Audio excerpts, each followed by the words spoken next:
Senhor presidente em exercício, Tó Fernandes, componente da mesa, colega vereadora Natália Bezerra, colegas vereadores, servidores desta casa, imprensa que cobre os trabalhos deste poder semanalmente, cidadãos nessa galeria e os que nos acompanham pelas redes sociais. Senhor presidente, eu queria primeiro hoje aqui nessa tribuna pedir desculpas às pessoas que nos acompanharam na sessão passada e quando da discussão do projeto de isenção da taxa de alvarada da cota e do IPTU, eu fiz uma colocação equivocada por conta de ter pedido um relatório de um órgão da prefeitura, e esse relatório não chegou às minhas mãos, e durante a discussão eu troquei 500 o firme por R$500. A rigor, as cerâmicas ainda pagam por sua taxa de alvará, as cerâmicas até 4.000 metros quadrados, 500 o firme, e acima de 4.000 metros quadrados, 750 firmes. O firmes é o FII municipal, que hoje está R$ 4,00 e uma fração. Mas realmente, num passado mais distante, antes de 2010, os valores do alvará de uma cerâmica eram astronômicos, porque a SEMARSE veio e exigia que fosse toda a área utilizada pela indústria. Mas, à época, o senhor Raimundo Cordeiro, prefeito, o vereador Agaci Fernandes, em memória, presidente desta casa, a gente reduziu essas áreas para a área administrativa e ficou nessa quantidade de metros quadrados e também se reduziu a quantidade de firmes, que ela era progressiva, e ficou em 750 e 550.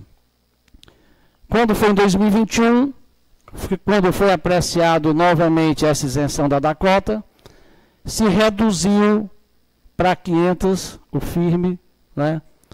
350 firmes e 550, até 4.000 metros e abaixo de 4.000 metros. Mas por eu ter cometido esse equívoco, eu já iniciei conversas e pedi para que fosse feito um cálculo do impacto financeiro em uma nova redução dessas UFIRMs. Não tive ainda uma promessa nem garantia disso, mas a gente ainda vai tentar reduzir mais um pouco a taxa de alvará das cerâmicas. Mas aí eu também não tinha recebido algumas informações da própria empresa da cota, que não chegaram a mim naquele dia. E por não terem chegado, a gente deixou de passar para a população e para os demais colegas algumas situações que existem na Dakota que muita gente não sabe. Hoje, o único cargo que não é um russano é o do Delmar. Os demais, colega presidente, hoje tem funcionário na Dakota que ganha R$20.000. Então, esse corpo de funcionário, todos são russanos. Já, provavelmente o russano irá dirigir a Dakota. E uma outra coisa que a gente também não tinha conhecimento é que mesmo naquele momento que a gente estava discutindo aquele projeto, eles distribuíram, eles chamam de PPR, outras empresas chamam de PL e outras chamam de bonificação.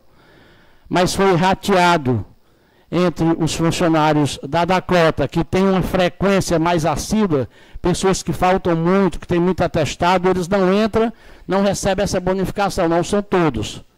Mas foi rateado com esses funcionários um volume de recursos quase 2 vezes superior ao que nós isentamos nos 4 anos da empresa. Então, são coisas também que a população não tem conhecimento, mas que acontecem dentro de uma empresa privada, e a gente não sabe, mas que esses servidores que realmente se envolvem com o desenvolvimento da empresa, eles também participam dos bons resultados da empresa.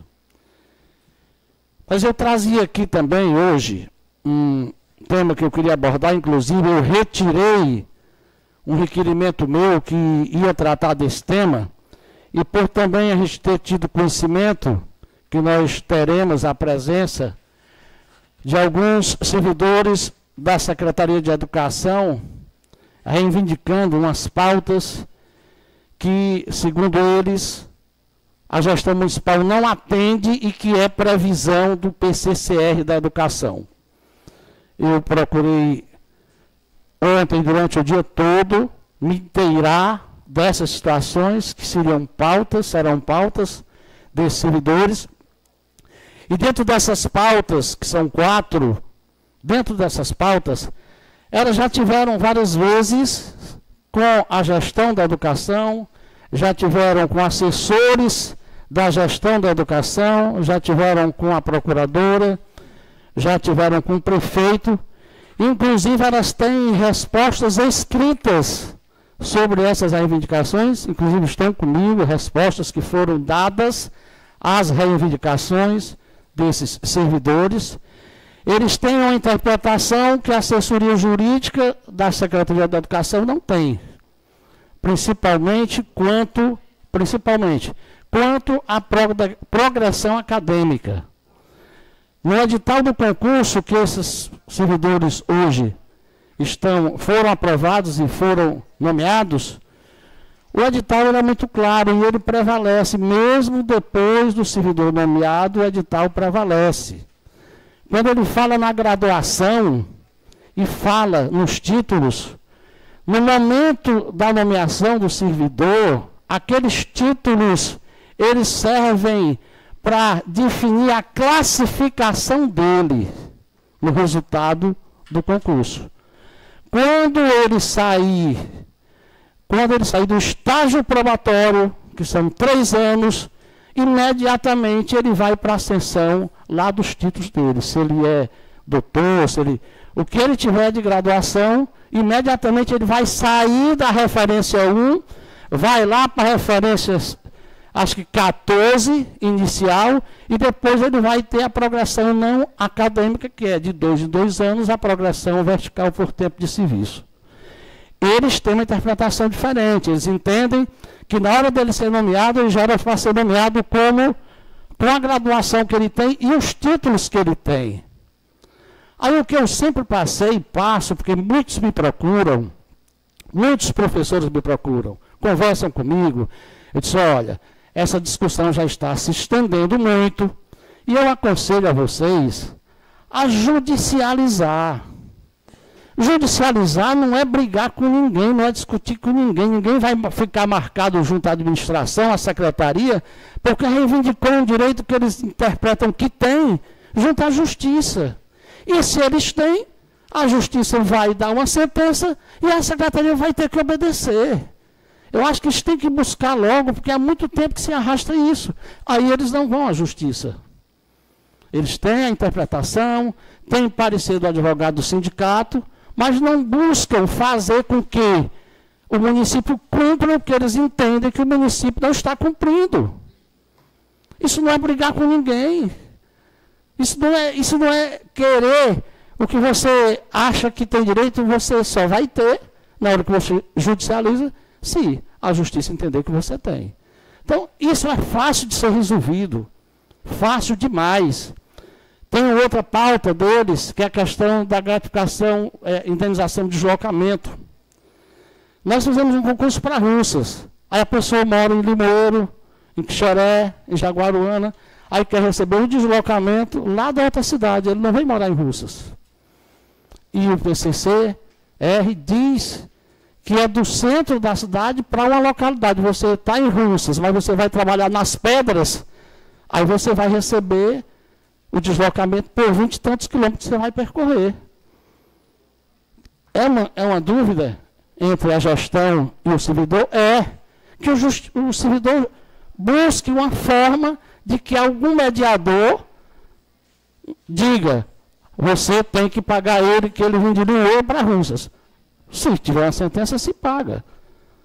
Mas, do jeito que eles se apoiam, se amparam nos pareceres dos advogados da PEOC, a Secretaria da Educação e o prefeito se embasam nos pareceres dos assessores jurídicos dele. Então vamos discutir o que é que está certo. Isso é simples, uma coisa simples, não é grave, não é briga, não existe briga. Então, eu toquei no assunto, eu achava até que eles iam estar antes do grande expediente, mas até porque não convém, eles vão fazer as reivindicações deles aqui, e eu ia me abster de contestá-los. Então, eu estou colocando as minhas posições, inclusive eles sempre me procuraram muito, e eu sempre absorvi as pautas e conseguimos resolver algumas. E eu estou envolvido agora para tentar resolver uma das maiores pautas, que são dos contratados, que recebem na referência 1. E a gente entende, por eles terem a graduação superior, eles deveriam receber na referência 7, que é a referência inicial do efetivo quando entra no serviço, na educação. Mas como ele é contratado, ele não está abrangido pelo PCCR. Ele não é efetivo. Ele é contratado, ele não tem, o PCCR não abrange ele. É um servidor que tem um contrato específico, definido. Por isso que ele não está lá dentro da tabela de vencimentos dos efetivos. Mas nós vamos arranjar uma saída. Que isso ainda não ocorreu, porque nós temos 14 educadores que são leigos, que tem só o terceiro e o quarto normal. Ainda temos 14. Gente antiga, de 91, de 79, de 98, de 84. Esses professores ainda não foram para a inatividade. O que acontece? Aí o nosso piso lá de 20 horas é 2.459, é a referência 1. Então aqui está quem tem o terceiro normal. Ele só tem 3 referências, 1, 2 e 3. Aí vem o quarto normal, que é o 4, a referência 4, a 5 e a 6. Aí quem tem nível superior, licenciatura, graduação, ele começa na 7, na referência 7 inicial, que dá uma diferença de R$700, dá 7 para 1. E se for 40 horas, as 40 horas inicial é 4.919, que recebe o contratado, e recebe 6.552 o efetivo. E nós temos alternativa, vimos buscando, estudando qual seria a alternativa. Nós reajustarmos o piso inicial. Independente dele ficar maior, R$500, R$700 do que o piso nacional, isso não é problema.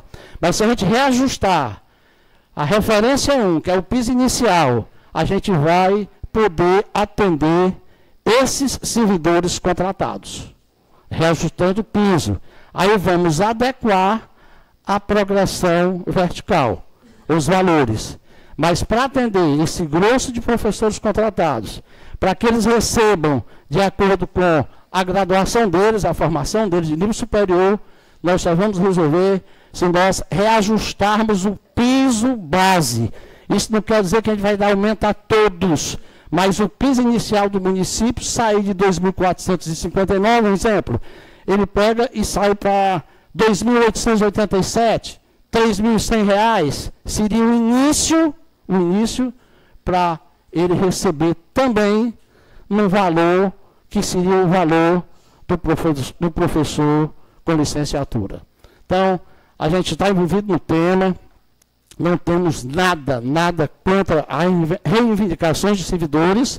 Agora, como eu disse há pouco, tem coisas que a gestão também tem a orientação de seus assessores, e se ela não converge com a dos servidores, que os servidores busquem uma forma de tirar essas dúvidas. Muito obrigado, presidente. Colega Paulo, me dê uma parzinha aí, Vossa Excelência.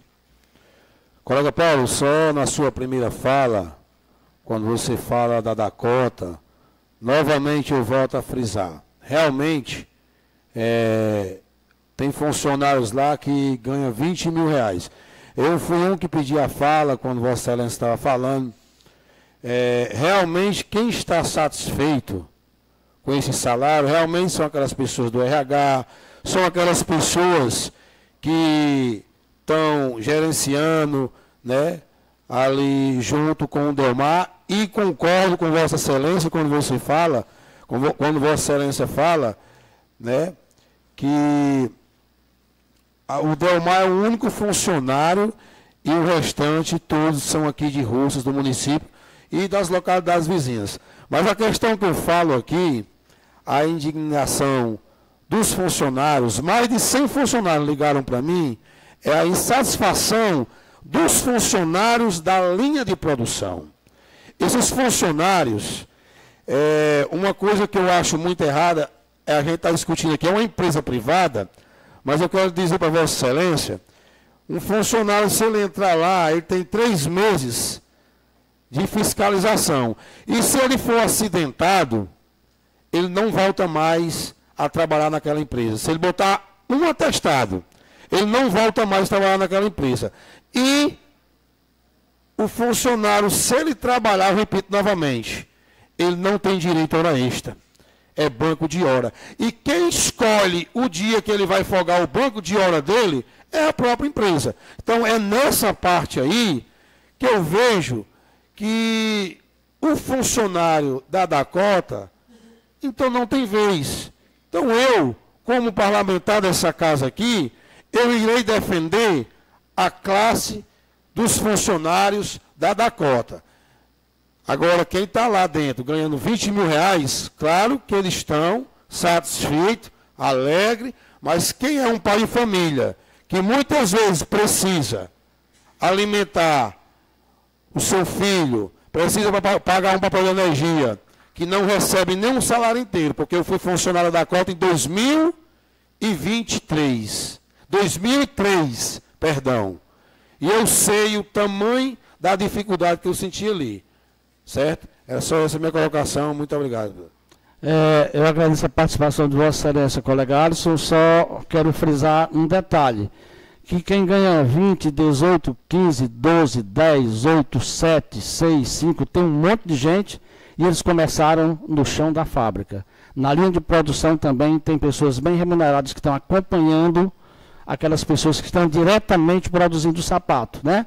Então, isso aí é uma coisa que você, na hierarquia, ela existe, né? Do soldado ao tenente-coronel. Obrigado, presidente. Uma parte, senhor vereador. De uma parte. Pois não, vereadora Natália. Obrigada.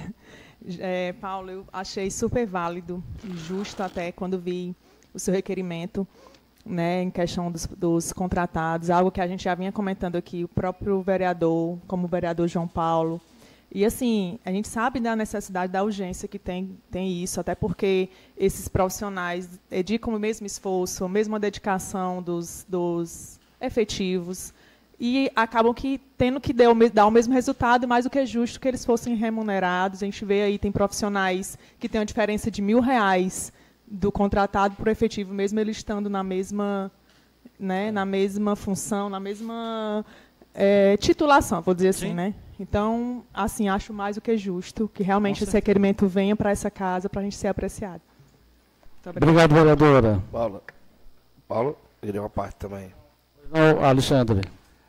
Voltando aí ao assunto da Dakota, eu fui funcionário da Dakota por 2 anos e 7 meses. Entendo, Alisson, quando o amigo fala sobre a questão do salário de quem está no chão de fábrica. Eu comecei na Dakota no chão de fábrica e saí de lá como eletricista. Lá existe um processo de crescimento. Agora, infelizmente, nós passamos por um processo de quê? Falta de profissionais qualificados. Eu acho que nós devemos trabalhar muito em cima dessa parte. Nós tentarmos qualificarmos os profissionais russanos em todas as áreas, não só na Dakota. Porque o que prejudica muito a parte salarial é a falta de qualificação dos nossos profissionais. A Dakota é uma empresa que, quando ela chegou aqui, ela veio trazendo todo o seu aparato de fora. Hoje só tem o Delmar nessa posição. Vários filhos de russas que eu conheço estão gerenciando outras filiais da Dakota. Lá na Dakota, eu vou dar o depoimento do Alexandre. Eu aprendi a cumprir regras. Por quê? Porque todo empresário ele precisa impor limites para que a empresa dele dê resultados. E temos que ver, um dos pontos, vou voltar a bater a tecla, vamos tentar conseguir trazer mais cursos profissionalizantes para que possamos qualificar os filhos de Russas, para que quando essas empresas venham de fora, elas já peguem profissionais qualificados, que eles já não entrem no chão de fábrica. Mas a liberdade na Dakota eu tive, comecei no chão de fábrica e saí de lá como eletricista, com um salário bem melhor do que eu entrei. Passei 1 ano e 7 meses trabalhando na esteira. Eu acredito assim, oportunidades são dadas. Não visar só o salário é importante, porque é o que leva o alimento para a nossa casa. Mas precisamos ter coragem de enfrentar, porque eu conheço pessoas que trabalharam comigo na Dakota e hoje continuam no mesmo cargo. Não tiveram progressão porque não queriam assumir o compromisso. Por quê? Porque a partir do momento que você sobe de cargo, que você eleva o nível, o seu compromisso com a empresa ele é maior, a sua cobrança é maior. Então, eu acredito assim, que vamos trabalhar juntos, vamos tentar conseguir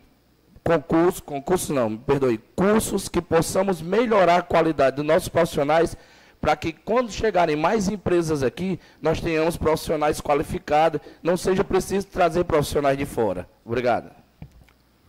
Obrigado, presidente.